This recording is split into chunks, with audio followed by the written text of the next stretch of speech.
qiraatun, hanya sekedar baca saja, ya. Hanya sekedar baca saja, tapi tidak menuntut kita untuk memahaminya, ya. Tidak menuntut untuk memahaminya. Anda boleh setelah tahajud misalnya menunggu datangnya fajar dengan memperbanyak bacaan Quran, sekalipun tidak membaca artinya atau tidak memahaminya. Masya Allah, Allah sediakan pahala yang begitu melimpah bagi orang yang senang baca Quran. Bayangkan baru sekedar baca saja, sekedar baca, Nabi sudah menyatakan minimal pahalanya setiap hurufnya 10 kebaikan.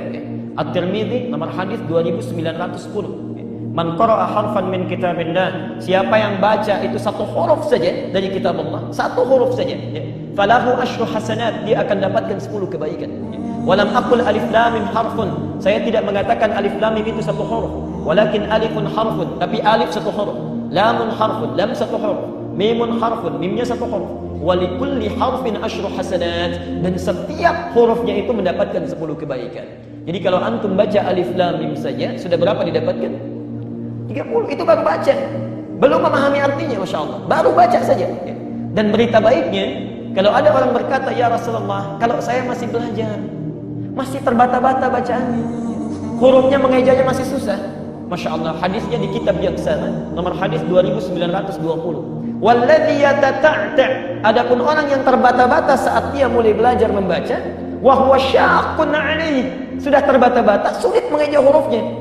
Orang lain mengucapkan misalnya a'udzu, dia sulit mengucapkannya a'udzu.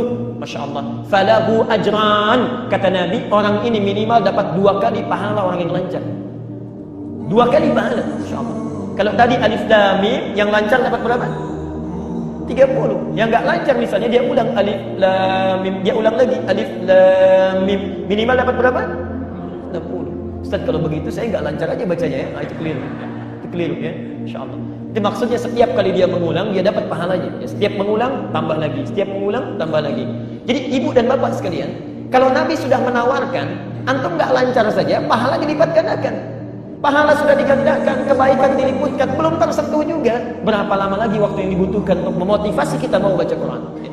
Abdullah bin Amr bin As radhiyallahu anhu meriwayatkan sabda Nabi SAW, yuqalu li sahibil Quran, iqra' wartaki warattil kama kunta turattilu fid dunya, fa inna manzilaka inda akhir ayatin taqra'uha. Dikatakan kepada para pembaca Al-Quran, ini belum bicara masalah penghafal ya, ini hanya pembacanya saja, rutin setiap hari baca. Yang pernah saya bilang, coba praktekin satu hari 10 ayat minimal, gitu kan? Baca ayat tersebut. Yang sering membaca Al-Quran terus menghatam, diulangi lagi, menghatam, diulangi lagi, terus begitu, maka nanti hari kiamat disuruh dia membaca pada saat sudah berada di depan pintu surga. Dikatakan kepada para pembaca, bacalah dan naiklah, suruh tinggikan derajatnya. Lalu bacalah dengan tartil, pelan-pelan, sebagaimana kau mentartilnya semasa di dunia. Sesungguhnya kedudukanmu terletak pada akhir ayat yang kamu baca. Kata ulama hadis, ini berhubungan dengan hadis yang lain.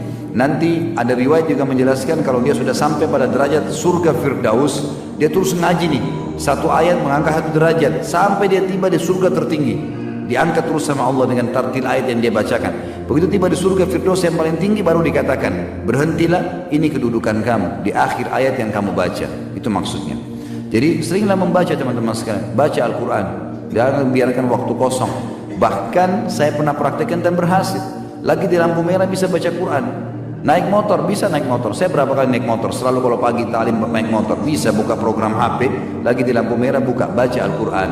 Coba bayangkan kalau 5 lampu merah, 1 lampu merah bisa baca 5 ayat. Berapa ayat antum baca? 25 ayat. Kalau 7 lampu merah, kalau 10 lampu merah, setiap mampir tuh. Ya, itu maka bisa.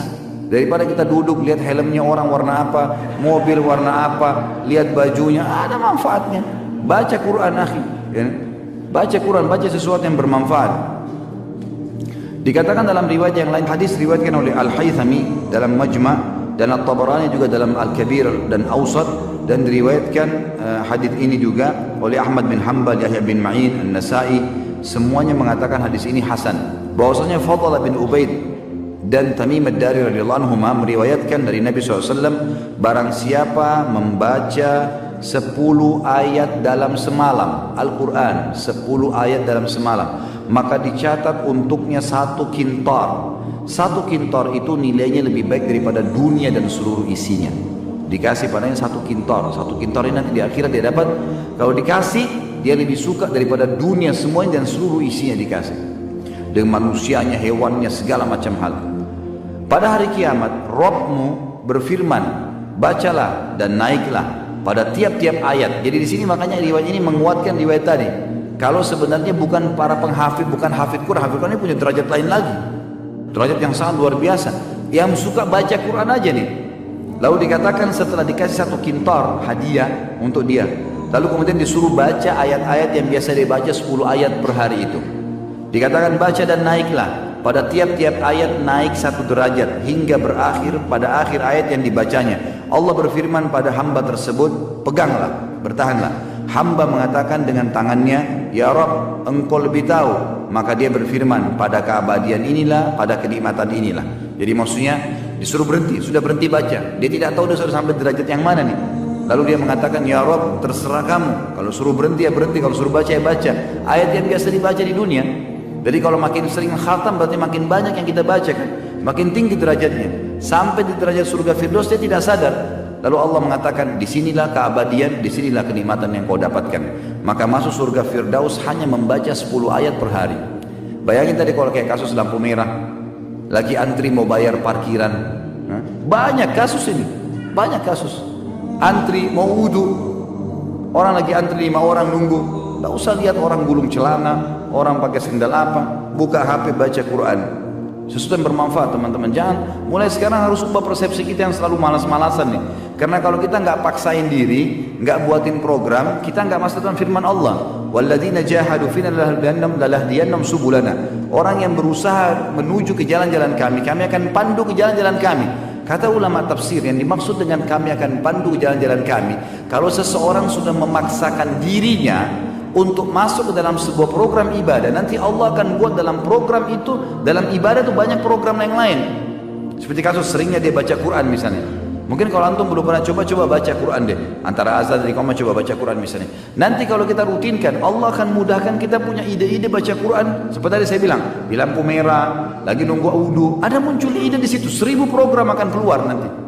Tiba-tiba kita berpikir bagian Al-Quran, tiba-tiba ini, tiba-tiba itu, banyak hal, banyak hal. Nanti mungkin kalau sudah sering dibaca terprogram lagi untuk menghafalnya dan seterusnya. Seringnya kita bersedekah akan membuat lahirnya program-program di sedekah itu. Tanpa kita, mungkin orang lain tidak pernah terfikir, kita pun tidak terfikir. Tapi akan muncul ide di situ. Sama dengan puasa, sama dengan zakat, sama dengan segala hal. Kalau kita sudah biasa buat program di situ, akan datang program-program yang Allah Azza wa Jalla mudahkan.